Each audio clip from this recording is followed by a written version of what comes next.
Good morning friends. Sir, நம்ம எல்லாருமே லாபம் பண்ணுறோம் அப்படின்னு சொல்கிறோம். ஆனால் பண்ணக்கூடிய லாபம் இந்த புரோக்கர், இந்த எக்ஸ்சேஞ்சு இவங்களுக்கெல்லாம் பணம் போய் நம்மக்கிட்ட இருக்கிறது தானே ரியலான ப்ராஃபிட்டு. அப்படின்னா நான் ப்ராஃபிட்டபுளாக தான் வரேன். பட் இயர்லி வைஸ் பார்த்தா என்னால் நீங்கள் சொல்கிற அந்த ஃபிக்ஸட் ப்ராஃபிட்டில் என்னால் வர முடியல. எல்லாமே ப்ரோக்கரேஜுக்கும் கமிஷனுக்குமே போயிடுது. அப்போ இதெல்லாம் இப்படி நம்ம பண்ணுறது ட்ரேடிங் மெத்தடா அப்படின்ற மாதிரி கேட்குறாரு. அதாவது நாம் எல்லாருமே லாபம் பண்ணிக்கிட்டு தான் இருக்கோம். அவர் கேட்குற கேள்வி சூப்பரான கேள்வி. புரோக்கருக்கும் எக்ஸ்சேஞ்சுக்கும் நம்ம சம்பளம் கொடுத்துக்கிட்டே இருக்கோம். நம்ம சம்பளம் கொடுக்குறோம், ஓகேங்களா? அப்படி கொடுத்தா அதில் நிற்கக்கூடிய ப்ராஃபிட் அதுதானே ப்ராஃபிட்டு. அப்படி பார்த்தா எனக்கு ப்ராஃபிட்டே இல்லை அப்படின்ற மாதிரி சொல்கிறாரு. இந்த சூப்பரான கேள்வியை நம்ம ஒரு அனலைஸ் பண்ணலாம்.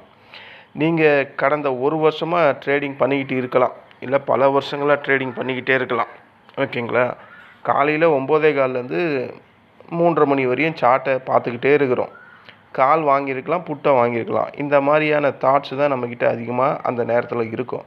ஆனால் ஒரு நிமிஷம் நம்ம மனசாட்சியோடு யோசித்தோம்னா உண்மையிலே நம்ம மார்க்கெட்டில் பணம் சம்பாதிக்கிறோமா, இல்லை இந்த புரோக்கர், எக்ஸ்சேஞ்சு, கவர்மெண்ட்டு இவங்களுக்கெல்லாம் நம்ம சம்பளம் கொடுத்துக்கிட்டு இருக்கோமா அப்படின்ற கேள்வி தான் அவர் கேட்ட கேள்வி தான் சூப்பரான கேள்வியாக இருக்குது.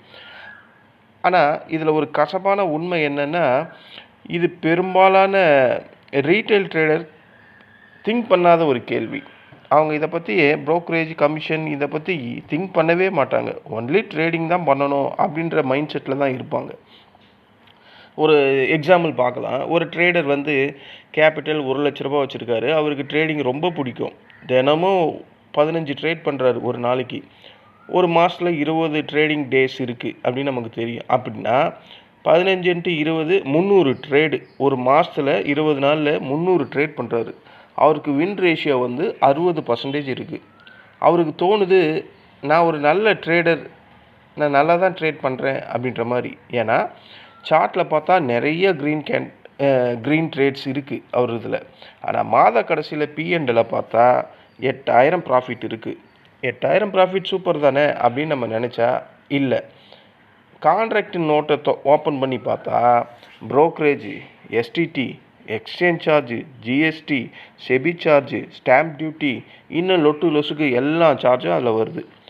ஒவ்வொரு ட்ரேடுலேயும் கொஞ்சம் கொஞ்சமாக எடுத்துக்கிட்டு இந்த ப்ரோக்கரேஜ், இந்த கமிஷன் எல்லாம் அவரோட ப்ராஃபிட்லேருந்து எடுத்துக்கிட்டு போயிட்டே இருக்குது.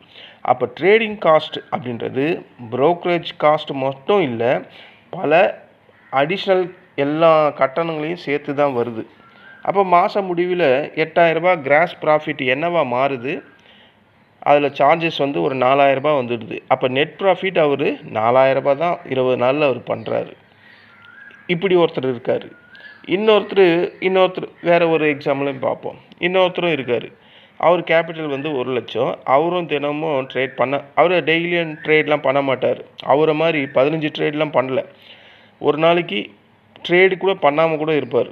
ஒரு வாரத்தில் 2 ட்ரேட் தான் பண்ணுறாரு. பர்ஃபெக்டாக செட்டப் வந்தால் மட்டும்தான் என்ட்ரி எடுக்கிறாரு. மாதம், அதாவது ஒரு வாரத்தில் 2 ட்ரேட் எடுக்கிறாருன்னா அப்போ மாதத்தில் 8 ட்ரேடு தானே வரும். அப்போ மொத்த ப்ராஃபிட் அவர் 6,000 ரூபா பண்ணுறாரு அந்த 20 நாளில். சார்ஜஸ் பார்த்தா மினிமமாக ஒரு 300-400 ரூபா வரும். அப்படின்னு பார்த்தா அவரோட நெட் ப்ராஃபிட் 5,700 ரூபா. ஏன்னா 6,000 ரூபாயில் ஒரு 3,000 போயிடுச்சுன்னா 5,700 ரூபா. இந்த 2 பேரில் யார் பெஸ்ட்டுன்னு நீங்கள் நினைக்கிறீங்க? யார் பெஸ்ட்டுன்னா பல பேர் என்ன சொல்லுவாங்க, ஃபஸ்ட்டு பண்ணார் பார்த்தீங்களா, ஒரு நாளைக்கு 15 ட்ரேடு, 8,000 ரூபா ப்ராஃபிட் பண்ணார், 4,000 ரூபா ப்ரோக்கரேஜ் கமிஷன் போனாலும் மீதி 4,000 ரூபா வருது, அவர் தான் பெஸ்ட்டு ட்ரேடுன்னு பல ட்ரேடர் சொல்லுவாங்க. ஆனால் என்ன கேட்டிங்கன்னா, செகண்டாக பண்ணார் பார்த்தீங்களா, வாரத்தில் 2 ட்ரேடு, மாதத்தில் 20 நாளில் 8 ட்ரேடு, ப்ரோக்கரேஜ் காஸ்ட் குறையுது பார்த்தீங்களா, அவருக்கான ப்ராஃபிட் அங்கே நிற்கிது பார்த்தீங்களா, அவர் தான் என்னை பொறுத்தவரையும் பெஸ்ட்டு ட்ரேடர்.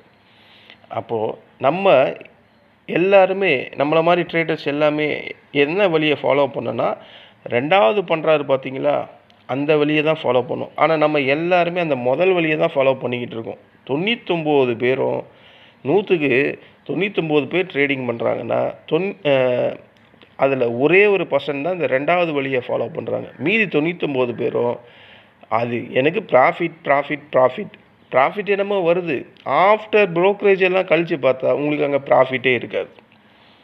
ஸோ புரியுதுங்களா? அப்போது நம்ம இந்த ப்ரோக்கரேஜுக்கும் இந்த எக்ஸ்சேஞ்சுக்கும் இந்த கவர்மெண்ட்டுக்கும் மாதம் சம்பளம் நம்ம கொடுத்துக்கிட்டு இருக்கோம் டேக்ஸுன்ற பேரில்.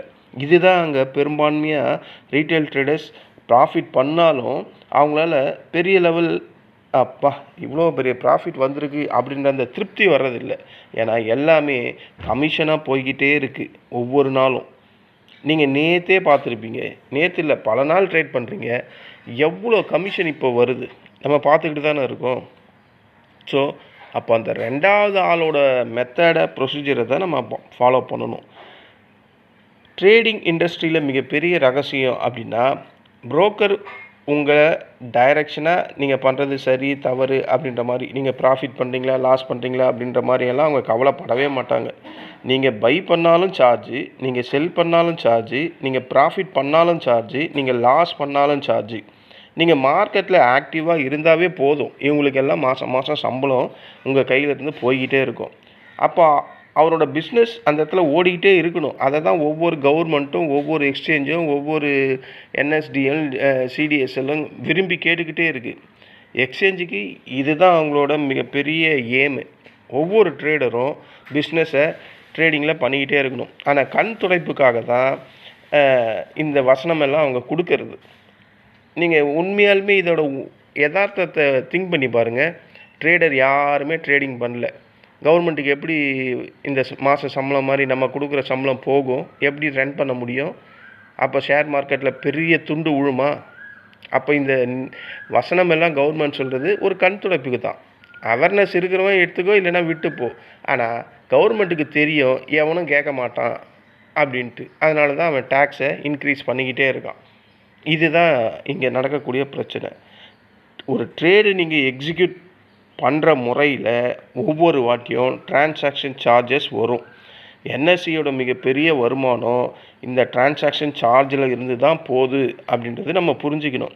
அதுலேயும் ஆப்ஷன் ட்ரேடிங் தான் பெரிய லெவலில் பங்கு வகிக்குது. கவர்மெண்ட்டுக்கு சரியான கொள்ளை காசுன்னு சொல்லுவாங்கள்ல, அது இந்த ட்ரேடிங் மூலியமாக தான் போகுது. ஏன்னா ஃபாரினர் ட்ரேட் பண்ணுறான், டொமஸ்டிக் பண்ணுறான். நம்ம ரீட்டைலர்ஸ் ஃபாரினர் ஈக்குவலுக்காகவும் டொமஸ்டிக் ஈக்குவலுக்கும் பண்ணுறோம். அப்போ இவ்வளோ டிரான்சாக்ஷன் சார்ஜ் யாருக்கு போகுது? புரோக்கருக்கு போகுது, எக்ஸ்சேஞ்சுக்கு போகுது, கவர்மெண்ட்டில் போகுது. ஒரு கேள்வி, யூடியூப்பில் ஏன் எல்லாரும் சொல்கிறாங்க daily 10 trade, scalping, 100 point, expiry blast, jackpot அப்படின்ற மாதிரி ஏன்னு சொல்கிறாங்க? ஏன்னா உங்களுக்குள்ளே இருக்கிற அந்த எக்ஸைட்மெண்ட்டை அவங்க தூண்டி விடுறாங்க. ஆனால் இங்கே ரியலாக வெல்த்தை க்ரியேட் பண்ணுறது எது? டிசிப்ளினான ட்ரேடிங் மட்டும்தான். எக்ஸைட்மெண்ட் உங்களுக்கு பெரிய லெவலில் சம்பாரிச்சு கொடுக்குதா அப்படின்னு நீங்கள் யாராவது, ஆமாம் சார் நான் ஒவ்வொரு நாளும் எக்ஸைட்மெண்ட்டில் தான் ட்ரேட் பண்ணுறேன், பெரிய லெவலில் சம்பாதிக்கிறேன்னு ஒருத்தர் இருப்பாங்களா அந்த மாதிரி? அப்போ யாருமே இருக்க முடியாது. அப்போ நீங்கள் வெல்த்தை க்ரியேட் பண்ணோன்னா டிசிப்ளினாக ட்ரேட் பண்ணணும் அப்படின்றது தான் இங்கே பதில். அதுக்கு டிசிப்ளின் ஒன்று தான் எந்த துறையிலையுமே. இல்லை இந்த மாதிரி ட்ரேடிங் துறையில் பொதுவாகவே எல்லா துறையிலையுமே டிசிப்ளின் வேணும். கட்டுக்கடங்காத அளவுக்கு மீறி காட்டுத்தனமாக நடந்துக்கிட்டால் நீங்கள் அரசியல்வாதியாக இருந்தாலும் சரி, ஸ்டூடெண்ட்டாக இருந்தாலும் சரி, யாராக இருந்தாலும் சரி, அதுக்கான பனிஷ்மெண்ட் கண்டிப்பாக கிடைக்கும். மார்க்கெட்டாக இருந்தால் மார்க்கெட் சுற்றியே எடுத்து தலைமையிலேயே அடிக்கும். நீ 1 லட்சம் இல்லை 10 லட்சம் போட்டாலும் உங்ககிட்ட டிசிப்ளின் இல்லைன்னா 10 நாளில் அந்த 10 லட்சம் போயிடும். இது உண்மை. இது நம்ம எல்லாருக்குமே தெரியும். ஒரு எக்ஸாம்பிள் நம்ம பார்ப்போம். கிரிக்கெட்டில் ஒரு பேட்ஸ்மேன் ஒவ்வொரு பாலையும் 6 பால் ஒரு ஓவருக்கு அப்படின்னும் போது 6 பாலையும் 6 அடிக்கணும்னு முயற்சி பண்ணுறாருன்னு வச்சுங்க. சில நேரத்தில் அது நடந்துடும். ஆனால் பல நேரத்தில் என்ன ஆகும்? சில பாலில் 6 வரும், சில பாலில் அவர் பெவிலியனுக்கு திரும்பிடுவார். காரணம் என்ன? எல்லா பாலையும் ஏம் பண்ணக்கூடாது. ஸோ அதுக்கான தகுந்த நேரம் அந்த மாதிரி வரும்போது அதை ஏம் பண்ணுறது நியாயமாக இருக்கும். அதே மாதிரி தான் ட்ரேடரோட வாழ்க்கையும். ஒவ்வொரு கேண்டிலையும் ட்ரேட் பண்ண வேண்டிய அவசியமே கிடையாது. ஒவ்வொரு மூவ்லேயும் ஒரு ட்ரேட் பண்ணணுன்ற அவசியமும் கிடையாது. கரெக்டான செட்டப் வரும்போது ட்ரேட் பண்ணால் பெஸ்ட்டாக இருக்கும். செபி அறிக்கையில் என்ன சொல்கிறாங்க? ஒரு விஷயத்த கண்டினியூஸாக சொல்கிறாங்க. நீங்கள் ஒவ்வொரு நாளும் ட்ரேடிங் போர்ட்டலை ஓப்பன் பண்ணாவே அந்த மெசேஜ் வராமல் இருக்கவே இருக்காது. F&O செக்மெண்ட் பெரும்பாலான ரீட்டைல் ட்ரேடர் நெட் லாஸில் தான் முடிக்கிறாங்க. சில ஆய்வுகளில் 90%க்கு மேலே ட்ரேடர் லாஸ் தான் ஜென்ரேட் பண்ணிக்கிட்டு இருக்காங்க அப்படின்னு சொல்கிறாங்க. மார்க்கெட்டில் இந்த இடத்துல வெற்றி பெறுறது ரொம்ப கஷ்டம் அப்படின்னு செபி சொல்லலை. லாஸ் பண்ணுறாங்க அப்படின்னு சொல்கிறாங்க. அதில் எதெல்லாம் வரும், நீங்கள் சார்ஜஸை தாண்டி ப்ராஃபிட் பண்ணணும், அதை மறைமுகமாக சொல்கிறாங்க. அந்த ஸ்லிப்பேஜ் அப்படின்னு சொல்கிறாங்களே, அதை தாண்டி வெற்றி பெறணும் அப்படின்னு அந்த செபி ரிப்போர்ட்டில் சொல்லுது. எமோஷனை தாண்டி வெற்றி பெறணும் அப்படின்னு சொல்லுது. அப்போ இந்த மூணுமே நம்ம வெற்றி பெறலைன்னா செபி சொல்கிற மாதிரி நம்ம வருடாந்திர கணக்கில் லாஸஸில் தான் முடிக்கிறோம் ஒவ்வொரு ரீட்டைலர்ஸும். பல நல்ல ட்ரேடர்ஸ் கூட இந்த கமிஷனை கழிச்சிட்டு பார்த்தா அவங்களால பெரிய லெவல் ப்ராஃபிட் பண்ணியிருக்கவே மாட்டாங்க. இது ஒரு நல்ல ட்ரேடருக்கும் பொருந்தும். ஒரே ஒரு வரி ட்ரேடிங்கில் நம்மளை மாற்றக்கூடியது அப்படின்னு சொல்லணும்னா, ட்ரேடு கவுண்டை அதிகரித்தா ப்ராஃபிட் கண்டிப்பாக அங்கே இன்க்ரீஸ் ஆகாது. First point. ஒரு ஹெட்ஜிங் ப்ராசஸை நம்ம அதிகரித்தா ப்ராஃபிட் இம்ப்ரூவ்மெண்ட் பெரிய லெவலில் இன்க்ரீஸ் ஆகிறதுக்கான வாய்ப்புகள் இருக்குது. ஓகேங்களா? இந்த 3 விஷயங்களை நீங்கள் ஃபாலோ பண்ணுங்கள். இல்லை ஒரு நோட்டில் எழுதி வச்சிங்க.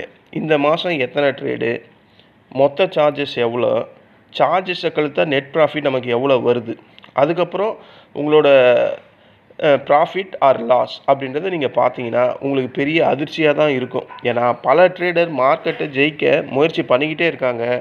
ஆனால் அவங்களுக்கு தெரியாமல் அவங்க ப்ரோக்கரேஜில் தான் அதிகமாக தோற்றுக்கிட்டு இருக்காங்க அப்படின்றது தெரியும். அதுக்கு தான் ஜேர்னல் எழுதுங்க அப்படின்னு நான் சொல்கிறது.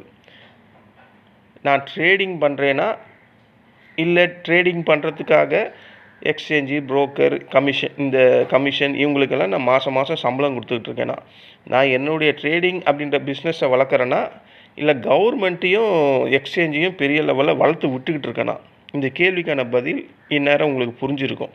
ஓகேங்களா?